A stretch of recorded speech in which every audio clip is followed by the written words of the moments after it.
I don't think. I think their position, unironically, is like they were always anti-Russia.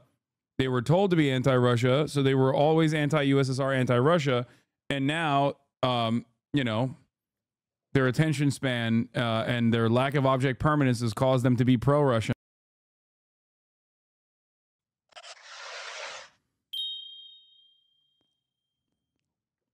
As the EU enters its twilight years, recent statistics paint a vivid image of decline. Average people, especially children, increasingly face impoverishment, social exclusion, and material deprivation.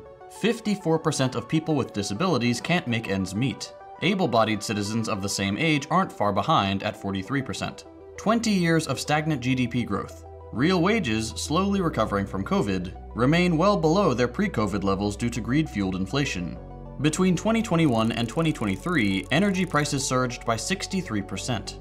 The ravages of deindustrialization have led to unemployment rates as high as 20%, and the manufacturing sector's value to the EU economy has dropped to just 16%, leaving hollowed-out communities, much like those in the US Rust Belt. To make matters worse, a resurgent and violent right wing is gaining power, war between Russia and Ukraine is raging on its borders, and as a US vassal organ, they continue to aid Israel's genocide of the Palestinian people.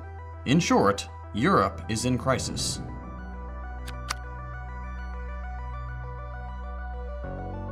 In this episode, we'll take a look at why this is happening and what it means for the future of Europe. Before we answer that, we'd like to take a quick moment to thank this episode's sponsor, Aura. As you all know, we make political content here and on our other channels. Unfortunately, that means some people don't like us very much. These days, a quick Google search is all it takes to find someone's personal information. Data brokers sell your information to scammers, spammers, and anyone else who may want to target you. Your full name, email, home address, health records, your relatives, it's all readily available for those who want to find it.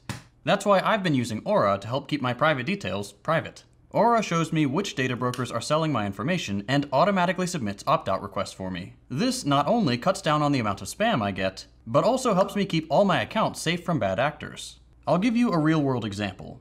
AT&T recently revealed that over 73 million customer records, both existing and former customers, were released on the dark web. They recommend that those affected change their passwords, monitor account activity, and consider fraud alerts or credit freezes from credit bureaus. This was... How about Switzerland? Are they also doomed? I don't know about contemporary. I don't know enough about contemporary Swiss politics, but I will say Switzerland has always been Switzerland and will continue to be Switzerland. Do with that information what you will. I don't know. Maybe look into like the Swiss history during World War II, and I saw a hate video about what? I'm Swedish. I saw a hate video about what? Was a huge breach, but I don't have to worry. Aura does all of this for me. And best of all, I don't have to download a bunch of different apps just because some company couldn't keep my data secure. I value... Is this decline also prominent in Asia?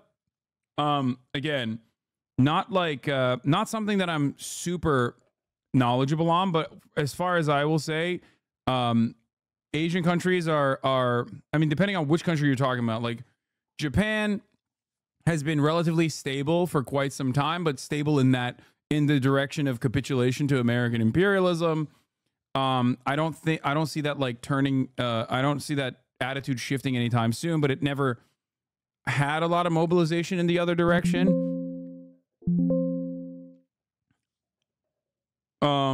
But like Vietnam, as far as I understand, is not susceptible to these kinds of right-wing shifts, but someone can speak on that better. Obviously, China is China and entirely removed from this conversation. Modi in India is a whole different story.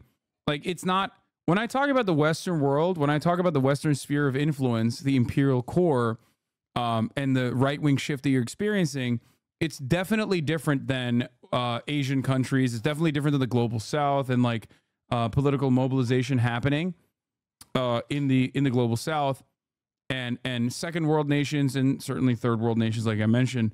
So it's very different. I think there are certainly tremendous issues in a country like India. A lot of issues in Pakistan, a lot, but they're different than what we're talking about. I can't make like a broad sweeping generalization in the same way that I can for like the EU bloc. And even within the EU bloc, when you dial into an individual country and their domestic affairs and their foreign policy, there's obviously still going to be differences. But like there is a broad momentum, an attitude shift in one direction that you can, in relatively reductive terms, cover across the board. Because it's like a different, I would say it's the same, it's a very similar, it's a very similar thing that's happening in all these countries with their own personal flavor.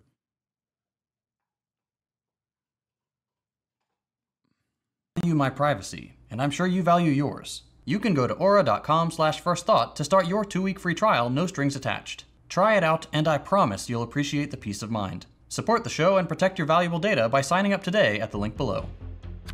Following World War II, with shattered infrastructure, volatile currencies, and verged on total economic collapse, what is this? The economic resurrection of Europe was intricately tied to American aid, most notably through 2 main instruments. First, the Bretton Woods Agreement. What is this? Oh, I know. I just think it's funny that Hasan brought up France and then said basically the same exact thing I've been trying to explain to Mangoster. Once again, it's sad. I understand the politics of my homeless country is better than he does. What? Okay, you guys are just having a conversation. Share with the rest of the class. No more personal conversations happening in the chat. Stop having a private conversation. What are you exchanging? What kind of notes are you exchanging in the chat right now? It's lecture time. We're learning about why Europe is doomed, okay? Pay attention. Established a fixed exchange rate system with the US dollar. This had a stabilizing effect that allowed businesses to engage in cross-border trade with confidence. And second, the Marshall Plan, officially known as the European Recovery Program, a bill touted by President Truman and passed by Congress which directly transferred $13.3 billion, or $173 billion today, to European countries to fund the rebuilding of factories, the improvement of transportation networks, and the revitalization of industrial production. This immense financial infusion, while crucial for reconstruction, forced European nations to cede an uncomfortable amount of control over their monetary policy to the United States. This left them unable to adjust to changing market forces by, for example, devaluing their currencies to stimulate their economy. The end result was Europe relying solely on the US dollar. Originally conceived under the influence of Cold War paranoia surrounding supposed Soviet expansionism, NATO's own expansionary trajectory over the decades has only served to deepen US entanglement in European politics and unnecessarily stoke tensions with Russia. From its inception in 1949, the bloc has been expanding aggressively, eventually including former Warsaw Pact countries and even non-aligned states like Sweden and Finland, which joined in 2023. NATO, dominated as it is by American military power, has left European nations heavily reliant on US military capabilities for their defense, leaving them little more than vassal states under American protection. Yeah, it's a very effective way of neutering the sovereignty of a nation, which ironically enough, France was one of the few European countries that was very critical of this kind of involvement. At the time, obviously it's very different now, but at the time, especially during the Cold War, a lot of European countries personally thought that a NATO involvement would put the crosshairs on them at the behest of the United States of America. It's not like the USSR is readily available and easy to fucking nuke mainland America, but they can very easily send ICBMs to them.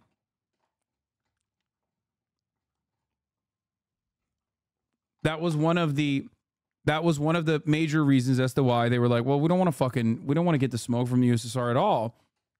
And that alignment, albeit they were, happy to receive Marshall Plan dollars, they still recognized that their own personal sovereignty was going away, as they were, in the words of JT here, effectively becoming vassal states for the United States. This coercive, asymmetrical relationship of military dependence has led the US to intervene in European politics in overt and covert ways, exemplified by a CIA campaign called Operation Gladio. During the Cold War, the CIA and their British counterpart MI6 established a secret paramilitary network, operating under the umbrella of NATO, which operated across Western Europe to resist a potential Soviet threat. These paramilitaries, stationed in Italy, France, Belgium, West Germany, the Netherlands, Greece, Switzerland, and Sweden, harbored stockpiles of weapons and explosives, with some... Now remember, remember, something to consider here. Post World War II, right? America quickly shifted their attention, the crosshairs, to a much scarier problem: socialism. Growing socialism, trade unionism, the momentum in the aftermath of World War II was leaning in that direction. Why? Well, because even in formerly fascist nation states, and certainly all of the other countries that either succumb to the Nazi governance or personally resisted against the Nazi governments, all of the guys that were fucking part of the alignment, part of the allied groups in every single one of these countries that we mentioned, were obviously either sympathetic to socialism or directly socialist themselves, or social democrats or trade unionists. Those were the most popular, that was the most popular game in town, because the Nazis had lost. They were brutal. They were repressive. And therefore, people were understandably very excited at the prospect that, like, the resistance was successful. They were like, well, you guys are the ones who saved us. If you recall, in the immediate aftermath of World War II, when French people were specifically polled on who shouldered the greatest burden in defeating the Nazis, overwhelmingly the French population saw the USSR as the major responsible party for defeating the Nazis. And because it's true, right? They took a heavy toll. 27 million people died in the USSR fighting against the Nazis. So America had a unique problem. They wanted to enforce their influence and quickly take advantage of the destabilization that was occurring in Western Europe. So they implemented the Marshall Plan, obviously, in an effort to rebuild Europe. America itself, far removed from the immediate damages of the conflict because they were so far away from where it was happening, did not have the same economic struggles of redevelopment that, for example, the USSR would go through. So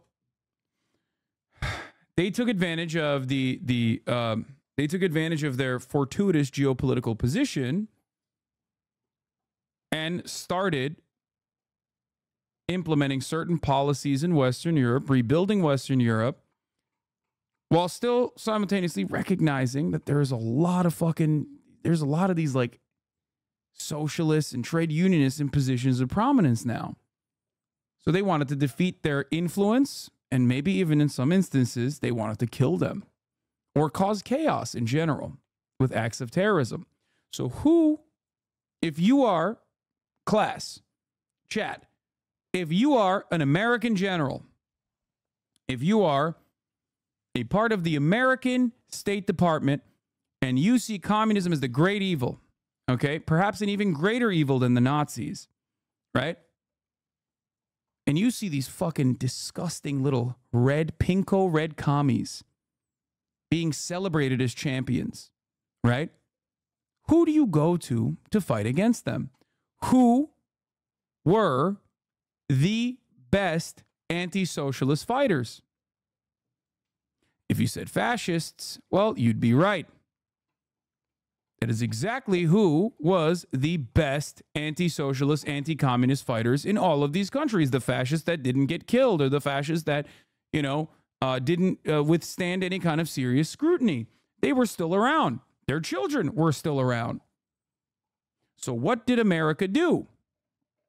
Through NATO, they put anti-communist fascists to task. Started giving them weapons, started causing them to stockpile weapons in general, started giving them directives, and even in certain instances, directly training them. There is no better example of this than the very public, broad daylight fascist promotion of power in West Germany. Almost every single NATO commander from Western Germany were directly involved. Okay, were directly involved in the Nazi regime. some of which were prominent members that didn't even participate in the plots against Adolf Hitler, mind you. Like, we're not talking about people who were like, man, this Adolf Hitler guy, Adolf, he's going a little bit too far. Yeah, maybe we should kill him. Like, not those generals. I'm talking generals who were like, yes, we love the Adolf. He was very good, misunderstood, yeah. Lebensraum is just living space. That kind of shit. Those kinds of generals were put into positions of power in NATO. And it's not like this is hidden. This is not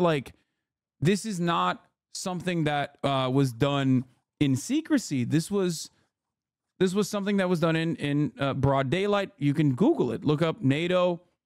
Look up page denied. What is this? Comptroller General of the United States. Nazis and Axis collaborators were used to further anti-communist objectives in Europe. Some immigrated to the United States.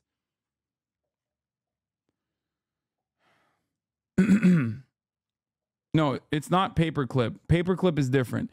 Operation Paperclip was taking German scientists, Nazi scientists, and bringing them to the United States that played a formative role in the development of NASA because of their rocket propulsion technology. And the USSR had their own version of that as well. What we're talking about is Gladio. Yeah, Adolf Heusinger is who I'm talking about, of course. A Nazi military officer whose career spanned the German Empire, the Weimar Republic, Nazi Germany, and West Germany, and NATO.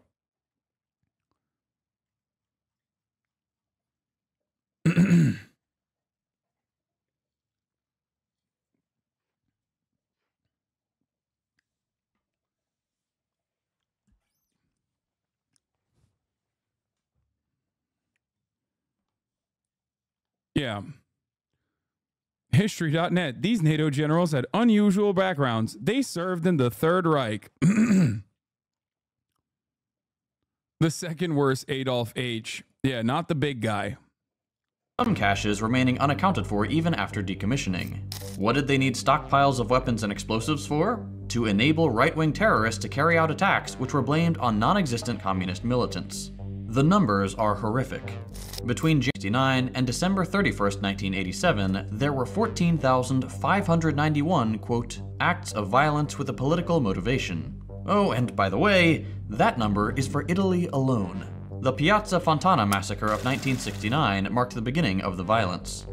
This stuff was pretty violent, pretty gruesome. They also collaborated with the Italian Illuminati at the time, which is pretty interesting and funny considering that it's considering its prescience and its importance in contemporary Italian politics, considering that even Berlusconi, the Italian Freemasons, yeah, the mob, the Italian Freemasons, and even someone like Berlusconi was directly linked back to Freemasons, not Illuminati. Sorry, not Illuminati, the Freemasons.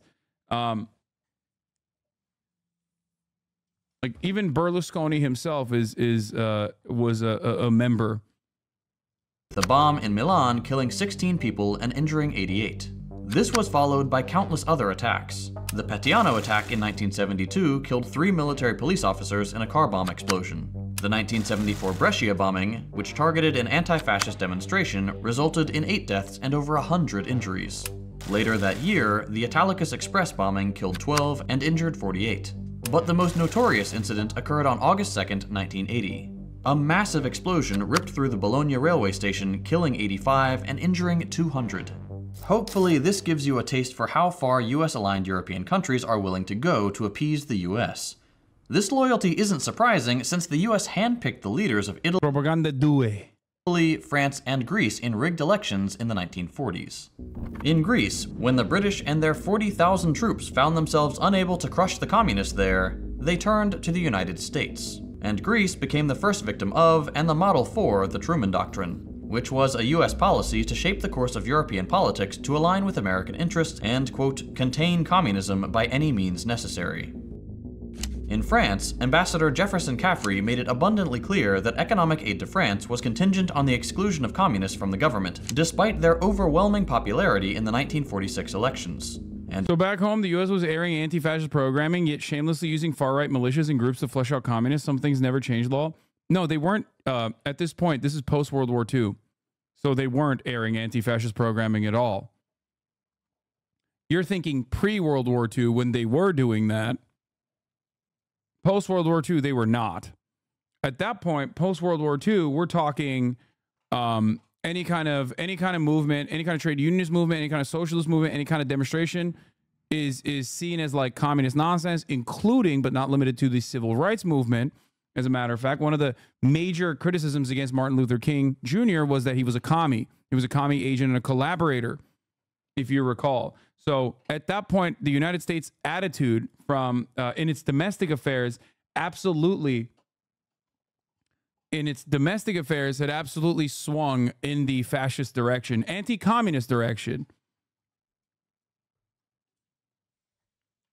In Italy, the CIA secretly funded political parties to the tune of $5 million a year to prevent a communist electoral victory in 1948. Speaking of 1948, the most shameful, destructive, and glaring example of EU vassalage to the US is their historical and continued support for Israel and their massacre of the Palestinian people. Many EU nations have supported and funded Israel since its founding. Let's take a quick look at their recent activity. The primary means by which the EU renders financial assistance to Israel is via funding programs such as Horizon Europe, which is allocating... For the record, one thing to understand from the chaos in Italy at the time, Operation Gladio wasn't just about like making it unsafe to be an open socialist in a whole ass other country or a trade unionist or even a fucking social democrat. Like if you were center left, you were in the crosshairs of these scumbags, right? We're not talking about like dudes who are straight up card carrying Communist Party members. We're talking anyone and everyone. And this is, by the way, identical to Indonesia with the Jakarta method, identical to every other area where the United States was ever involved in the affairs of a foreign nation. It was about wiping out any and every group that the fascist far right the fascist far right government would consider a problem. In Indonesia, student protesters were a part of it. You know what I mean? In Indonesia, gay people, student protesters, like, you know, queer liberation organizations, all of that. It was all encompassing. So that's also something to consider as well. Trade unionists were massacred, slaughtered.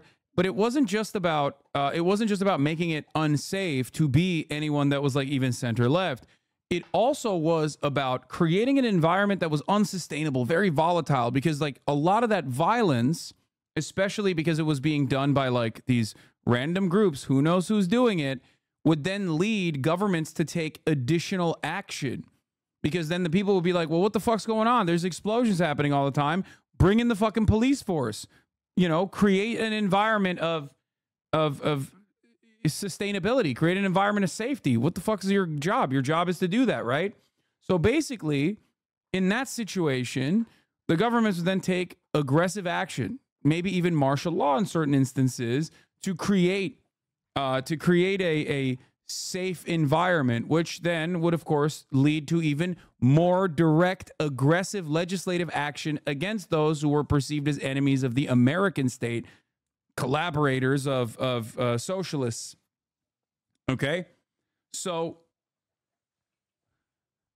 I guess this is part of the reason why, for those who are uninitiated, for those who are new here, this is part of the reason why I'm very anti-NATO. I am Turkish myself, of course. This another reason, because I saw this exact same kind of violence and these exact same type of actions being conducted in my country as well, in my country's history, played a very prominent role. But not only that, but also, this is why I say, these are the reasons as to why I say America, a lot of promise, but ultimately doing a lot of bad historically. Okay? And that's important to consider, because a lot of people I see online that get clip chimped into oblivion thinking that I'm like, I'm a campist, or I simply am like anti-America for no reason. Rarely ever understand why I'm taking these positions. And I guess they're not well read on America's actions during the Cold War. So they personally think that there is no real valid reason as to be critical, as to why I'm critical of the United States and its actions. They think that it's just like, oh, I just hate America. It is reactionary thinking to assume that. You are basically you're basically bludgeoning your head with anti-intellectual thought in order to justify your position. When you go, oh, dude, you hate America. It's something that you hear, that you used to hear from right-wing reactionaries all the time. It's something that I've heard a million times over. If you don't love it, leave. You are an anti-American piece of shit. Fuck you. From the likes of Steven Crowder and their fan bases. Now, as America's empire crumbles a little bit, or its like soft power capabilities diminish every day in broad daylight, as we see what is going on in the world, and our hegemonic superpower status is like called to question. Okay. You see a lot more people that recognize those contradictions and start feeling anxiety. Okay. Start feeling a sense of insecurity and a sense of anxiety. And then they turn around and also engage in this reactionary framing from ostensibly what you would consider to be the liberal side, the left side of American politics. That's why you see a lot more liberals also assuming that exact same position that you would only hear from, you know, right-wing shitheads 10 years ago. But what about China, Hasan? Great question. The what about China was, back in the day, what about the USSR? That was precisely what this campaign was. You are watching the what about USSR and all of the violent actions that unfolded at the behest of the what about the USSR question. An eye-watering 111 billion euros in grants through 2027. While it's not clear whether the entire sum is going to Israel, the fact that they're getting anything is horrifying. It's already funded 1,600 Israeli research and innovation projects between 2014 and 2020. As far as individual EU member states are concerned, Germany is the second largest exporter of arms to Israel, to the tune of $353 million in 2023 alone. This funding and sale of arms makes Germany as complicit as the United States in Israel's countless war crimes, decades of human rights violations, and the ongoing genocide of the Palestinians. In recent events, the Russia-Ukraine war shattered the EU's tenuous grasp on energy security. The EU's heavy dependence on Russian energy exports, natural gas in particular, suddenly became a crisis nearly as dire as the war itself. To give you an idea of how insecure the EU's energy supply was before the war, in 2020, over 85% of the gas consumed in the EU originated from external sources, with Russia accounting. Why are some right-wingers of the USA anti-NATO then? Oh, dude, the easiest question of all time, easiest answer of all time. They're fucking stupid. That's it. That's why I personally love right-wingers who now love Russia. Because, like, their entire lives, they've been convinced that the USSR is the great evil, right? And then all of a sudden, they get into a fucking Telegram channel with a couple FSB operatives in it being like, yes, Vladimir Putin is doing great things. He's killing trans people. He's invading a special military operation in Ukraine because Ukraine is gay. And they're like, hell yeah, brother, I love Russia now. I fucking hate NATO. Yeah. Like, imagine going against your entire lives social programming on a woods told you that, like, Russia is also anti-gay. Like, you have to be the absolute dumbest person on the fucking planet to get duped that way. And many right-wingers are that fucking stupid. So that's the answer to the question, why are some right-wingers in USA anti-NATO then?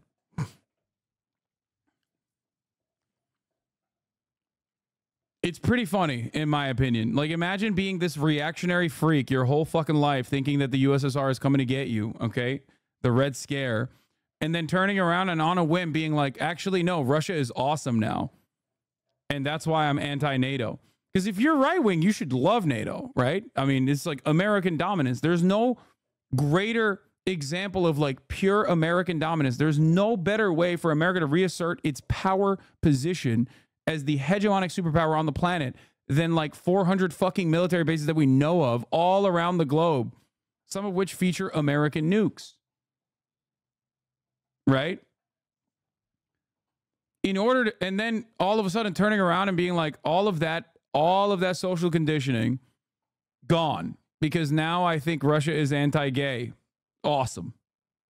Accounting for a staggering 48% of total imports. Pre-war projections showed that because of declining production in the Netherlands, imports of Russian energy were due to increase in the coming years. Then Russia invaded Ukraine, and the war triggered what might be the worst energy crisis in the EU's history. Within days of the invasion, supply disruptions caused crude oil to soar past $130 per barrel, an astonishing 50% increase compared to pre-war levels. Natural gas, a critical fuel source. Because you're anti-NATO for the same reason that dumb Republicans are, because you're a foe? Yes. For European heating and power generation. Isn't their position more nuanced than anti-gay for Republicans that were literally anti-Russia because they thought that Russia was a continuation of the USSR their whole fucking lives since like at least the 90s, to turn on a dime in the last 4 to 8 years and be like pro-Russia? No, their position is not more nuanced than anti-gay. I don't think. I think their position unironically is like they were always anti-Russia. They were told to be anti-Russia, so they were always anti-USSR, anti-Russia, and now, you know, their attention span and their lack of object permanence has caused them to be pro-Russia now. You drink your Diet Mountain Dews at room temperature? Fuck no. Fared even worse. Panic buying gripped nations heavily reliant on Russian gas as complete cutoff seemed ever more imminent.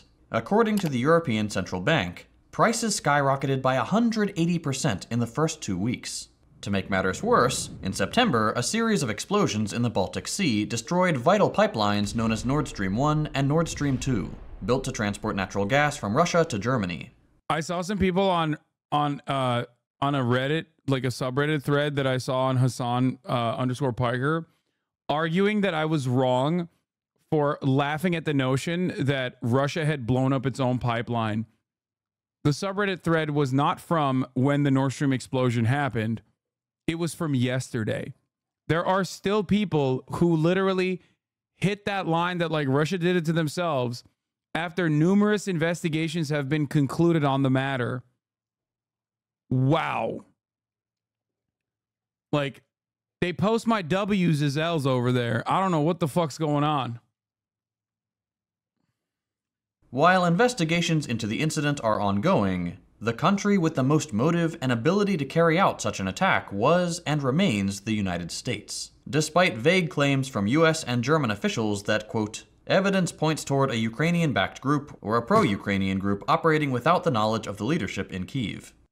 While the initial frenzy has somewhat subsided, the war's influence on energy prices continues to hobble the EU. As of late 2023, natural gas prices remain around 11% higher than pre-war levels. This increase has had a ripple effect throughout the European economy, driving up the cost of goods and services and squeezing household budgets.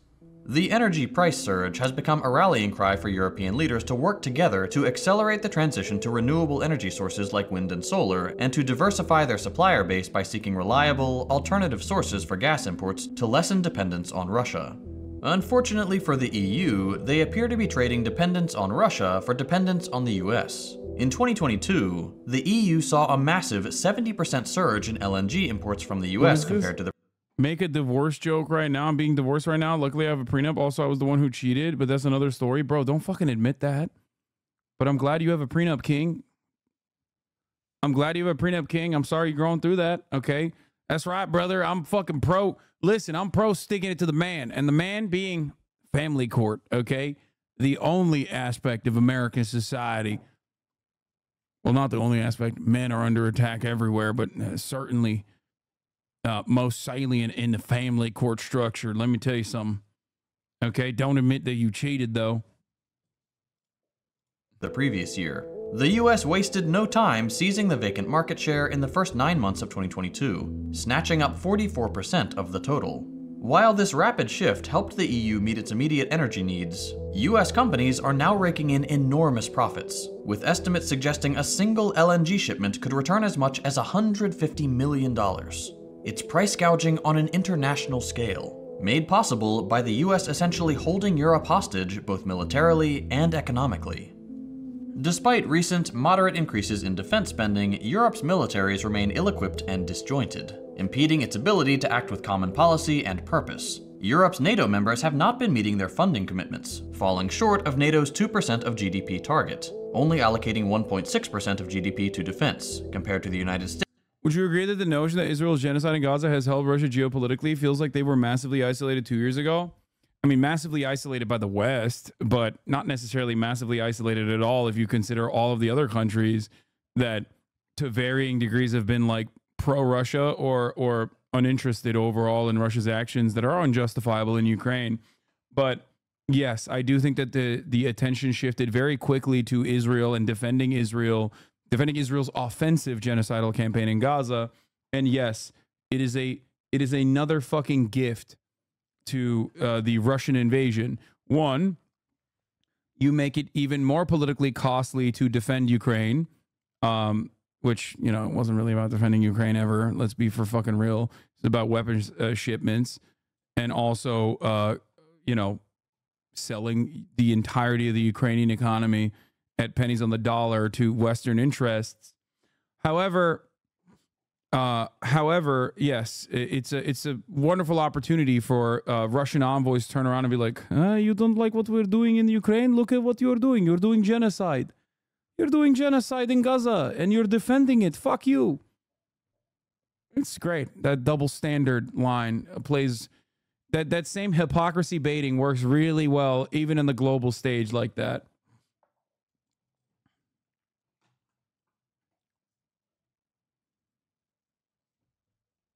Yeah. Hypocrisy baiting. States is 3.5%. This funding disparity leaves Europe's defense largely up to the US. Funding deficit. The West didn't even do a good job of isolating Russia. Japan continued buying oil, and France and Spain are still buying gas from Russia. Yes, because at the end of the fucking day, obviously, Europe is not going to be like, yeah, we're going to starve and fucking allow our population to die in the cold. Yeah, no shit. All it did was basically, I think the guys that made out like a bandit from Russia's invasion of Ukraine and the political and economic isolation that Russia was supposed to withstand from the Western world with American-backed sanctions, the real fucking winners in that situation were Kazakhstan and like India, you know what I mean, which created secondary markets. They don't even see ads at the top of the hour, and now they're getting fucking, now they're basically filtering all of Russia's trade. It's wonderful for them, you know what I mean? Think about that. I mean, Kazakhstan, major Kazakhstan W, major India W overall. It's a phenomenal boon for their economy.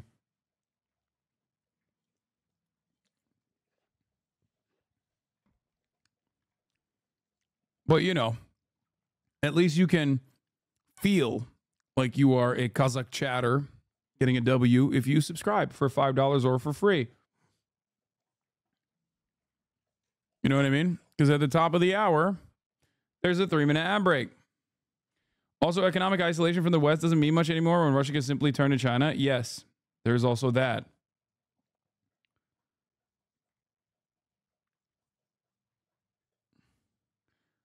Anyway, here's the 3-minute ad break now. You can also subscribe for free with a Twitch Prime, by the way.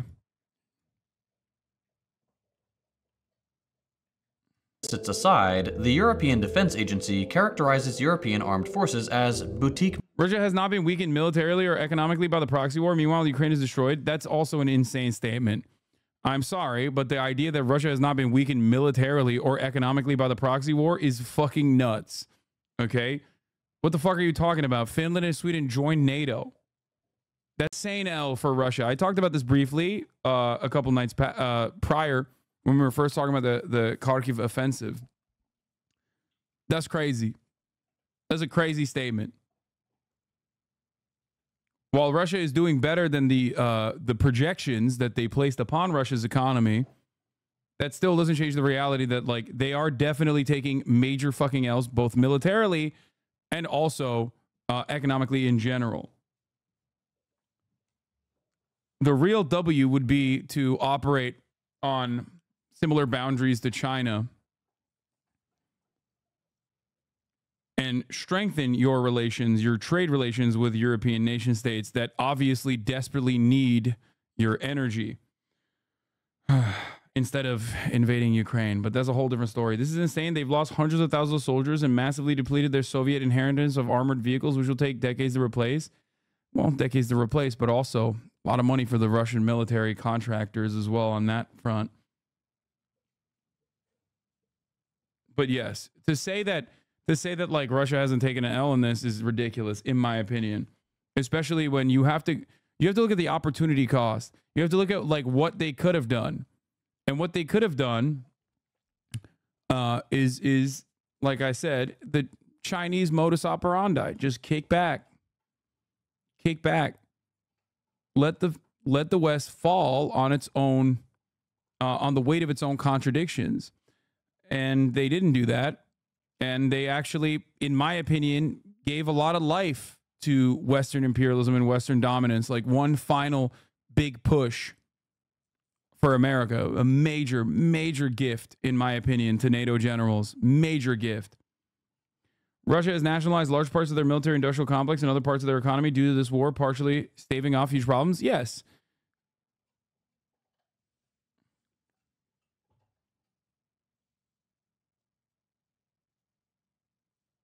Putin and Zelensky just need to do a podcast with Bill Maher. Exactly. He would fix that shit. Militaries, primarily due to their lack of standardization and interoperability. Analyses by Carnegie Europe reveal critical capability gaps, particularly in the Russia-American dynamic is closely is not dissimilar to like the Democratic Party and the Republican Party, okay, in America. On the one hand, you got the Republican Party further and further pushing right, offering a gift to the Democratic Party by like being like, no, we will take away your civil liberties, right? Showing the American population like, oh no, if you want to get an abortion, we're going to kill you. And then the Democratic Party turns around and is like, no, you don't understand. Actually, we're still going to fucking beat up protesters and we're still going to fucking fund and facilitate Israel and do all the shit that like Trump was doing, that you hated when Trump was doing it, that we ran against. And it's a similar dynamic. Russia gives a gift to the Western world, to NATO and to America in general by invading Ukraine. Hundreds of thousands of people dead, millions displaced. Then America turns around and returns the favor by funding and facilitating Israel's genocide. And then they remind everyone like, yeah, Russians are the bad guys for sure in Ukraine, but like also don't forget we are the bad guys, okay? We're the big bad. Okay? Time without over. I already ran the top of the hour break. In air and ground forces. Outdated fighter jets and limited pilot training, as well as the lack of robust armored divisions, make large-scale ground operations highly ineffectual, if not outright impossible. All of this is exacerbated by crippling dependence on the United States, severely compromising Europe's autonomy. Europe's economy is similarly not in great shape. Eurozone GDP growth is only averaging 1.8% annually, which means it will struggle to compete in the long term with both the resurgent China and the declining US. Break in there, what? Despite this, the rich, as usual, have found a way to greatly increase their wealth, contributing to an acute rise in inequality. 1 in 5 adults in the EU are at risk of... Did you talk about how NATO is contemplating sending military advisors or trainers to Ukraine? Oh, dude, that's remember Vietnam? Isn't it ironic that we were talking about how Ukraine will be Russia's Vietnam, only to turn around and turn it into our Vietnam? That's great. Another somber reminder that we won't learn from our very own lessons from not that long ago. Except this time it's like Vietnam with nukes. Both parties involved in the conflict have nukes. Poverty or social exclusion. Even though much of Europe is seen by Americans as a socialist hellscape, the reality is that capitalism has gutted the moderate gains of social democratic policies, causing a spiral into poverty, with children most at risk, even in countries with robust safety nets. This is likely in part due to real wages being projected to continue to fall below pre-pandemic levels. This trend is exacerbated by the soaring energy prices we discussed earlier.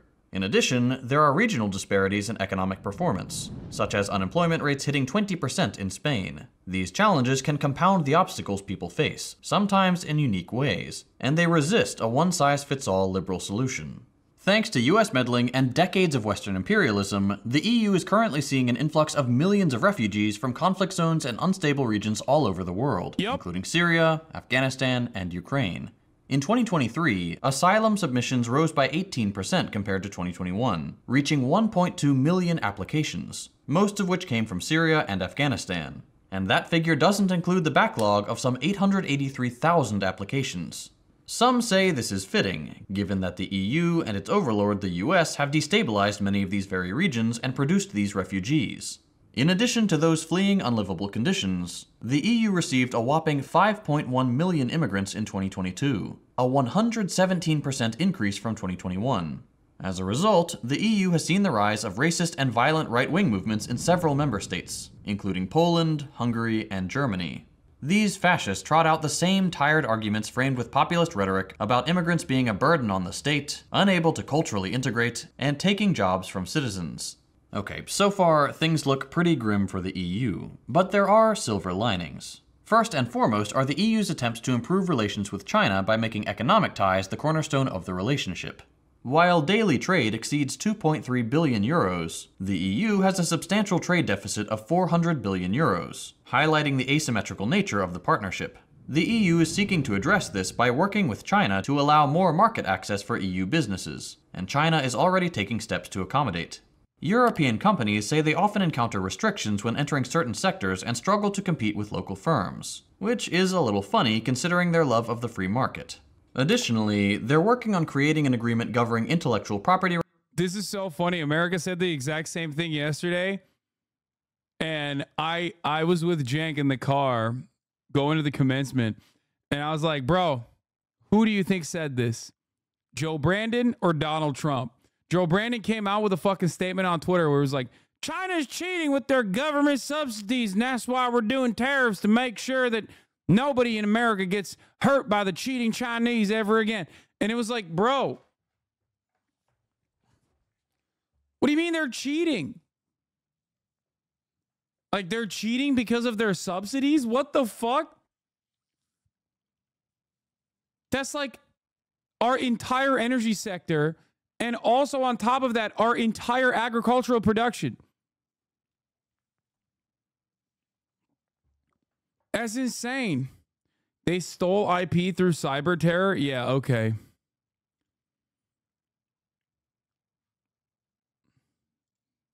Have monetary investments in the company.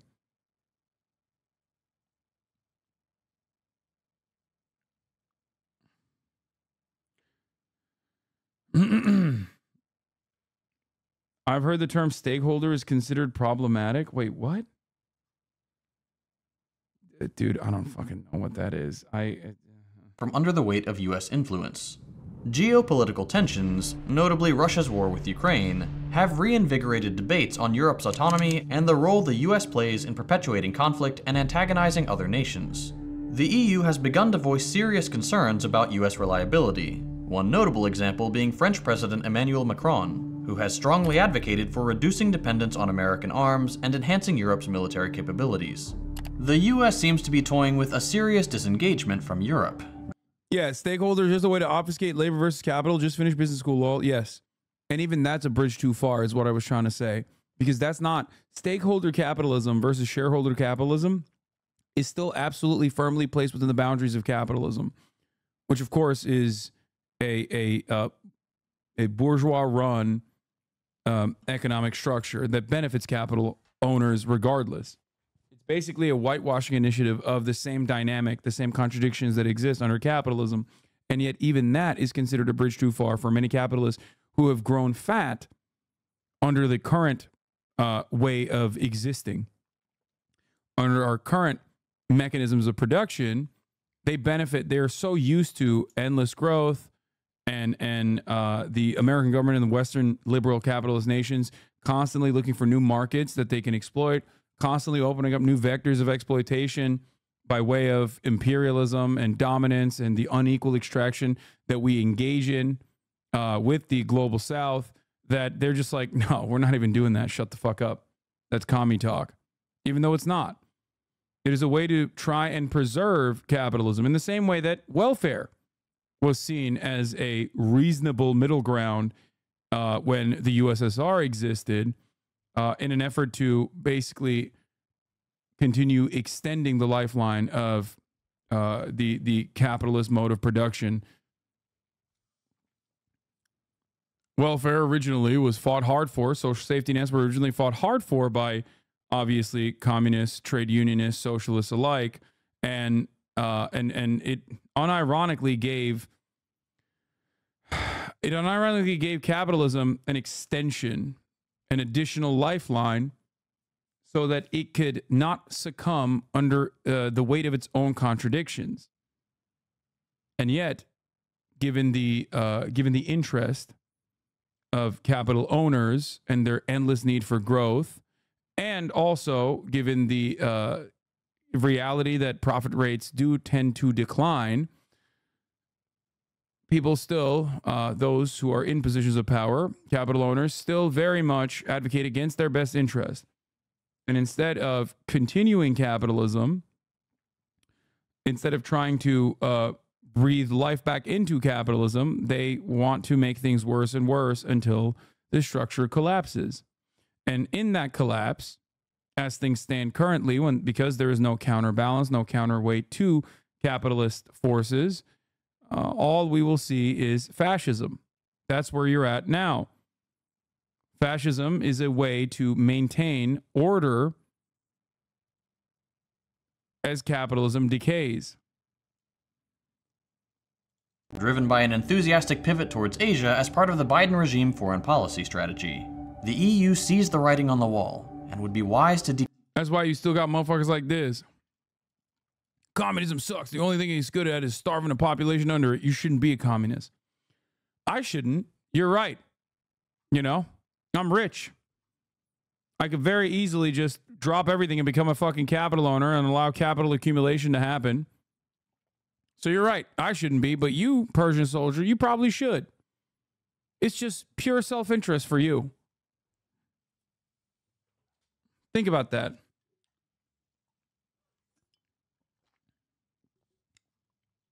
decouple itself from an increasingly unstable and violent United States. Episodes like this one are made possible thanks to our generous patrons. Motherfuckers would be like, bro, communism is so bad. It means bread lines and no food, right? As the guy saying that is literally like one accident removed from fucking permanent medical debt, and also not being able to put food on the fucking table forever. Sick, man. Thank you. Communism embraces totalitarianism. Yeah, no, totally. You're absolutely correct on that.